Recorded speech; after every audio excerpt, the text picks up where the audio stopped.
بسم اللہ الرحمن الرحیم۔ میں ہوں ندیم اقبال گوری۔ آپ میرا فیس بک اور یوٹیوب چینل دیکھ رہے ہیں مترو نیوز۔ آج ہماری مہمان ہیں محترمہ تہمینہ دلتانہ، جو پاکستان مسلم لیگ نون کی مرکزی رہنما ہیں اور امیدوار ہیں NA 158 وہاڑی سے۔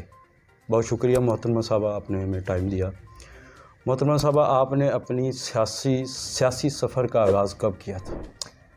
میں نے اپنی سیاسی سفر کا آغاز کیا تھا 1986 میں، اور وہاں پر میں مسلم لیگ ہاؤس گئی اور مجھے جنرل سیکرٹری ویمن ونگ بنایا گیا۔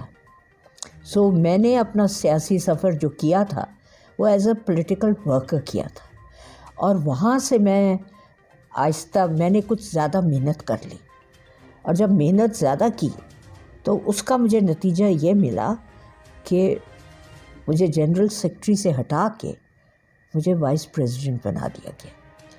اور کیونکہ اگر آپ زیادہ محنت کریں تو اس کا آپ کو ریوارڈ نہیں ملتا، اس کا آپ کو لوگ ارد گرد والے آپ کے لیے پریشان ہو جاتے۔ سو میں تبھی سمجھ گئی تھی کہ قدم اٹھانے ہیں ذرا دھیان سے۔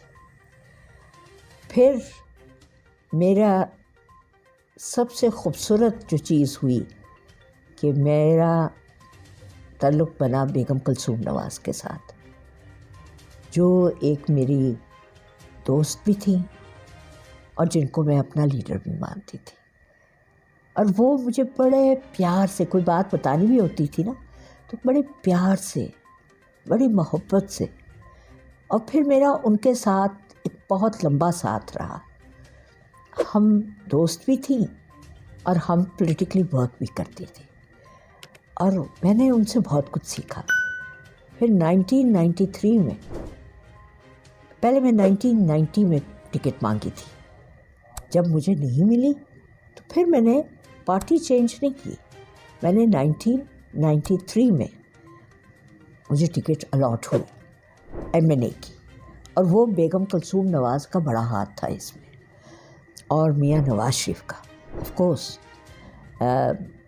دوسرے لوگوں کا یہ خیال تھا کہ میں خود بھی ہاروں گی اور جو نیچے MPA ہیں ان کو بھی ہراؤں گی، مگر اللہ کا فضل ہوا کہ نہ صرف میں جیتی مگر تینوں MPAs میرے نیچے تھے وہ بھی ساتھ جیت گئے، اور اس کے علاوہ سارا ضلع نہیں جیت سکا۔ یہ 1993 ہم اپوزیشن میں گئے، بے نظیر صاحبہ اس وقت پرائم منسٹر بنی، اور میں جو تھی، ہم لوگ جو تھے سب، اور ہم 72 تھے میاں صاحب کے ساتھ۔ وہ بے نظیر والا معاملہ کیا ہوا تھا؟ وہ بڑا ہائی لائٹ ہوا تھا اس دور میں، آپ جب MNA تھیں۔ جی، ہم تحریک نجات چل رہی تھی اس وقت، تو ہم نیچرلی تحریک نجات کے لیے ایجیٹیٹ کرنا تھا ہم نے، تو جب ہم نے ایجیٹیٹ کیا تو ہمیں آنسو گیس بھی پھینکے گئے ہمارے اوپر، اور لاٹھی چارج بھی ہوا، جس میں مجھے کچھ چوٹیں بھی لگیں، اور چوٹوں کے ساتھ میں بے ہوش بھی ہو گئی سڑک پر۔ تو جب میں اسمبلی گئی تو میں نے اپنے پاس کچھ بینگلز رکھی ہوئی تھی، چوڑیاں، تو وہ میں نے بے نظیر صاحبہ کو وہ چوڑیاں پیش کی، ذرا زور سے پیش کی، کچھ ٹوٹ کے ان کو بھی لگ گئی۔ وہ جو میں نے چوڑیاں نا بے نظیر صاحبہ کی طرف پیش کی، مگر کیونکہ وہ ذرا فاصلہ تھا تو وہ ذرا ان تک پہنچنے تک وہ کچھ ٹوٹ گئی اور کچھ ان کو تھوڑی سی لگ بھی گئی۔ سو یہ تھا جو ان کے ساتھ ہوا، اور کیونکہ میں نے پھر کھڑے ہو کے بات کی، میں نے کہا بات سنیں، اگر آپ بھٹو ہیں تو میں دولتانہ ہوں، آپ کا خیال ہے کہ آپ ہمیں لاٹھی چارج کروائیں گی اور آنسو گیس کروائیں گی. ہم کیا کر رہے تھے؟ ہم صرف یہ چاہتے تھے کہ احتجاج کریں. ہمیں آرام سے احتجاج کرنے دیتی. ایسی کون سی بات ہے؟ جمہوریت میں احتجاج ہوتے ہیں، اور اس احتجاج کا مطلب یہ نہیں کہ آپ سٹاپ کریں. ٹھیک ہے نا؟ تو سو اٹ از بیسٹ کہ آپ کو انڈرسٹینڈ کرنا چاہیے. اور یہ آپ ایک عورت ہوتے، آپ کا حق نہیں بنتا تھا کہ آپ مجھے مرواتی. میں بھی ایک عورت ہوں، اور آپ بھی الیکٹڈ ہیں، میں بھی الیکٹڈ ہوں. ٹھیک ہے، آپ پارٹی لیڈر ہیں، ہوں گی، مگر میں بھی ایک خاندانی عورت ہوں. اور بڑی لمبی چوڑی اسپیچ تھی. اچھا یہ بتائیں، آپ تقریباً 3 بار ممبر قومی اسمبلی رہی ہیں وہاڑی سے، اور 2 بار مخصوص نشستیں بھی رہی ہیں. جی. تو آپ نے وہاڑی میں جو مین تھا ترقیاتی کاموں کے حوالے سے کون سے ایسے کام کروائے ہیں کہ وہ ذرا ہمیں بتائیے گا. دیکھیں جی، میں نے سارا کچھ کو دیکھا کہ یہاں پر کس چیز کی ضرورت ہے. میں نے دیکھا کہ یہاں پر ہمارے پاس بہترین یونیورسٹی کوئی نہیں ہے، اور اس کی وجہ سے ہماری بچیاں تو سوچ ہی نہیں سکتی کہ ہم اچھی یونیورسٹی میں جائیں. اس وقت اچانک میں سائنس اینڈ ٹیکنالوجی کی منسٹر بن گئی، اور میں جب کامسیٹ جا کے دیکھا، میں نے کہا یہ تو لے کے جانی ہے. سو میں نے لے کے آئی یہاں پر. اور اس میں شہباز شریف صاحب کا بھی شکریہ ادا کرنا چاہوں گی، جنہوں نے ایک دم مجھے زمین دے دی. اور یوسف رضا گیلانی اس وقت پرائم منسٹر تھے، جنہوں نے مجھے اجازت دی یہاں پر لانے کی. میاں نواز شریف کی بھی میں شکریہ ادا کروں گی، جنہوں نے اسکالرشپ دی. اور بہت سے بچے میرے جو غریب بچے تھے، وہ اسکالرشپ پر پڑھ کے فری فرام کامسیٹ، وہ موٹر مکینک کے بچے، دوسرے بچے، اور وہ اپنی زندگی آگے ملک سے باہر بھی، ملک کے اندر بھی، اور وہ ٹاپ پوزیشنز پر آئے. اور یہی میرا خواب تھا کہ یہ ان کے اوپر کوئی ایسی پرابلم نہ ہو کہ افورڈ نہ کر سکے، یا کوئی ان کو مسئلہ ہو. جو افورڈ کر سکتے تھے وہ پیسے دیتے تھے. اب میرے پاس یہاں پر ہمارے کامسیٹ میں باہر سے بچے آ رہے ہیں، چترال سے، ادھر ادھر سے، سندھ سے، ہر جگہ سے آ رہے ہیں. اور بسیز جون سی ہیں، بورے والا جاتی ہیں، وہ لوٹن جاتی ہیں، وہ میلسی آتی ہے، ہر جگہ آتی ہے جی. وہ آ کے بچوں کو لے کے جاتی ہیں، بچیوں کو تو لے کے بھی جاتی ہیں اور گھر بھی چھوڑتی ہیں.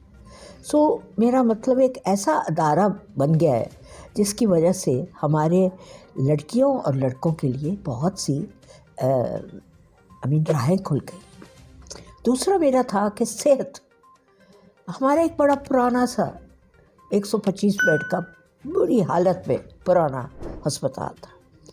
سو میرا مین آئیڈیا تھا کہ میں نے یہاں پر میڈیکل کالج بنانا ہے. سو وہاں پر 425 بیڈ کا ہاسپٹل کی پلاننگ کی. اس کو پلان کر کے اب تیار ہے. اب میڈیکل کالج بننے کے لیے کوئی مسئلہ نہیں ہے.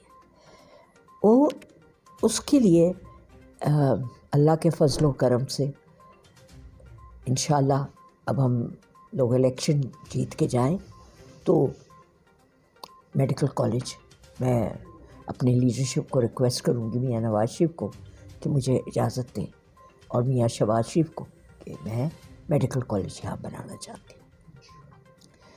تو تیسری جون سی تھی وہ روزگار کی تھی مسئلہ. وہ میں شہباز شریف صاحب کو شکریہ ادا کرنا چاہوں گی، جنہوں نے مجھے یہ پروجیکٹ دیا. 10 سال مجھے افسوس سے کہنا پڑتا ہے کہ میں کسی کا نام نہیں لیتی، کچھ مناسب نہیں لگتا. ان کسی نے توجہ نہیں دی. 4-5 انڈسٹریز لگ گئی ہیں. یقین مانیں اس وقت ایسا تھا کہ میاں نواز شریف کا اتنا لوگوں کو کانفیڈنس تھا. ٹرکی سے وہ پورا 1 ایکڑ لینا چاہتے تھے. 1 ایکڑ لے کے وہ اپنی انڈسٹری لگانا چاہتے تھے. چائنا سے اور لوگ آنا چاہتے تھے. میں بہاڑی والوں کو کہہ رہی تھی خدا کے لیے آپ لوگ لے لو، جس ریٹ پہ یہ 2 کنال مل رہا ہے یہ بہت کم قیمت پہ مل رہا ہے. آپ لو اور اس کو ایک اچھے طریقے سے اپنی انڈسٹری لگاؤ، اپنی بزنس لگاؤ. بعد میں کئی لوگ کہتے تھے نہیں جی ہم سستا کرا کے دیں گے آپ کو. 62 lakhs کا اس وقت تھا، اب 1 کروڑ میرا خیال 25 کا ہے کہ پتہ نہیں کتنے 40 کا ہے. تو میرا مطلب ہے کہ کئی لوگ صرف اپنی ذات کا سوچتے ہیں، میں ان میں سے نہیں. پھر پانی کا میں نے پورا بندوبست کیا کہ کلین واٹر میاڑی پر پہنچے، وہ پہنچایا. وہاں پر 26 میں ٹیوب ویلز لگائے 9 کلین واٹر. پھر سڑکیں یہ جہاں مترو میں بیٹھے ہیں یہاں سے لے کے لٹن تک وہ پوری سڑک بنی. پھر وہاں سے بھورے والے تک 1 وے بنوایا. پھر ملتان روڈ پہ 1 وے جتنا بھی بنا سکتی تھی بنایا. 9.5 ارب کا میری لیڈرشپ نے مجھے فنڈز دیے. ہاں جی، ڈیولپمنٹ فنڈز. اچھا، آپ لمبے عرصے تک پارلیمنٹ کا حصہ رہی ہیں. آپ نے بڑی مجھے یاد ہے کہ ایک ARD کا پلیٹ فارم تھا جس سے میں نوابزادہ نصر اللہ صاحب ہوتے تھے. اس کے ایک مرتبہ ایک جلسہ بھی ہوا تھا لاہور میں، وہ مشرف کے خلاف جو ایک تحریک چلی تھی تمام جماعتوں کا کمبائنڈ تھا. آپ نے جمہوریت کی بحالی کے لیے بے پناہ کوششیں بھی کیں، جد و جہد بھی کی اپنے پارٹی کے پلیٹ فارم سے. آپ یہ بتائیے کہ جب بھی کوئی وزیر اعظم آتا ہے تو اسے مدت پوری کیوں نہیں کرنے دی جاتی؟ میرا خیال ہے مدت پوری کرنے دینا چاہیے، اور اگر ہم یہ مدتیں پوری نہیں کرنے دیں گے تو پھر ہمارے ملک میں ترقی نہیں ہو سکے گی. اور میرا خیال ہے کہ اب میں دعا مانگتی ہوں کہ اب وہ مسئلہ نہیں رہے.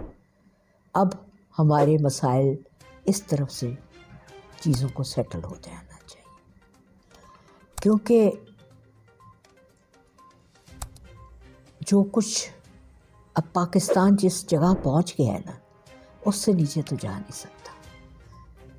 میاں نواز شریف وہ فرد ہے جو آئے، انہوں نے موٹر ویز بنائی، سی پیک سائن کیا، گوادر بنا، ہر طرف موٹر ویز کا جال بچھا، اور ترقی ہر طرف آنی. یہ جو کامسیٹ ہے، ہاسپٹل ہے، انڈسٹریل اسٹیٹ ہے، یہ سب کچھ پیسے سے بنتا ہے. تو یہ جب پیسہ لگتا ہے تو پھر ترقی ہوتی ہے، یہ سڑکیں بنتی ہیں. مگر اس کا کام اگر بیچ میں روک دیا جائے تو پھر کام رک جاتا ہے. ترقی کی جگہ وہ پیسہ بھی وہیں پر وہ اس کی ترقی نہیں ہوتی، وہ وہیں پر جم جاتا ہے. اور پیسے کا فلو چلنا چاہیے، کیونکہ ہم نے اگر کسی سے پیسہ لیا اس کو واپس بھی تو کرنا ہے. سو یہ سارا کچھ اب میرا خیال ہے سب سیکھ رہے ہیں کہ ہمیں اپنے اپنے دائرے میں رہ کے کام کرنا ہے.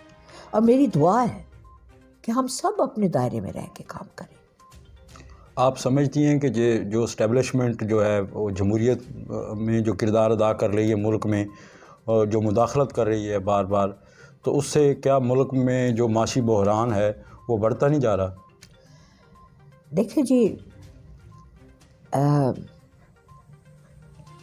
ہماری اسٹیبلشمنٹ آئی تھنک اس نے بھی سیکھا ہے اور ہم نے بھی سیکھا ہے کہ ہم نے اپنی اسٹیبلشمنٹ کے ساتھ کیسے ہینڈل کرنا ہے، کیونکہ وہ بھی ایک پورا آرگنائزیشن ہے. اس کو اپنا کام کرنے دینا چاہیے اور ہمیں اپنا کام کرنا چاہیے. دونوں کا اپنا اپنا دائرے ہیں، جوڈیشری کا اپنا دائرہ ہے.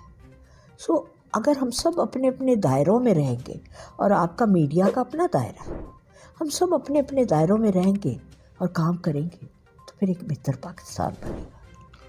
آپ دیکھ رہی ہیں کہ ہمارا ہمسایہ ملک بھارت جو ہے وہ ہمارے ساتھ ہی آزاد ہوا تھا انگریزوں سے، اور ہم سے ہی آزاد ہوا تھا بنگلہ دیش، اور پھر کچھ عرصہ پہلے افغانستان سے نیٹو کی افواج کو پاکستان نے اپنی جمع مردی سے یہاں سے بھگایا ہے.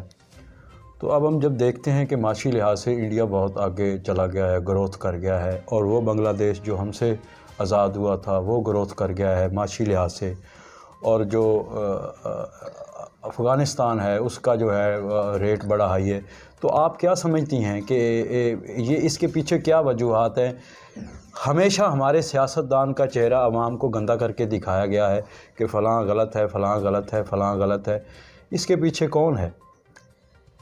دیکھیے کچھ ہمارے سے بھی غلطیاں ہوئی ہیں، کچھ سیاستدان بھی کچھ زیادہ دیر نہیں لگاتے بدلتے، اور کچھ ہم سب کو بیٹھ کے یہ سوچنا ہوگا، اپنی عزت ہم نے خود کرانی ہے، اور ہم سب میرا خیال ہے بیٹھے ہیں، اور میاں صاحب ایسے نہیں آئے، سب کچھ بات چیت کر کے آئے ہیں، ہم سب کی عزت کو انہوں نے سب کے ساتھ ڈسکس کر کے آئے ہیں، اپنے ملک کی بہتری کے لیے کر رہے ہیں۔ میرا خیال ہے کہ اب ایک بہتر پاکستان کو بنانے کا سوچا جا رہا ہے۔ اب اس سفر کو بھی بند ہونا چاہیے کہ کون غلط ہے اور کون صحیح ہے، کبھی اس کو لے آؤ، کبھی اس کو لے آؤ، کبھی اس کو لے آؤ، یہ تجربے تو ہمارے ملک کے لیے نقصان دہ نہیں ہے۔ میرا خیال ہے ایک سسٹم کو چلنے دینا چاہیے اور سسٹم کو روکنا نہیں چاہیے، اور نئے تجربے ہمیں نہیں کرنے چاہیے۔ بہت شکریہ، یہ تھی محترمہ تہمینہ دلتانہ جو ہمیں آج جو اپنے خیالات کا اظہار کر رہی تھی اور ہمارے سوالوں کے جواب دے رہی تھی۔